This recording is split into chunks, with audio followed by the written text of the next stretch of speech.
how to join hotspot in your MacBook. Hey everyone, welcome back to the channel. If you are new here, don't forget to hit the subscribe button and turn on the notification bell to not miss any updates.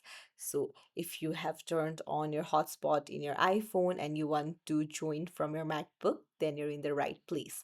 You will need to head over to settings, then go to Wi-Fi.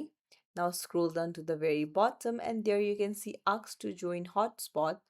So, uh, if you want to allow Mac to automatically discover nearby personal hotspots when no Wi-Fi networks are available, then you can tap on the drop down and set it to ask to join or automatic.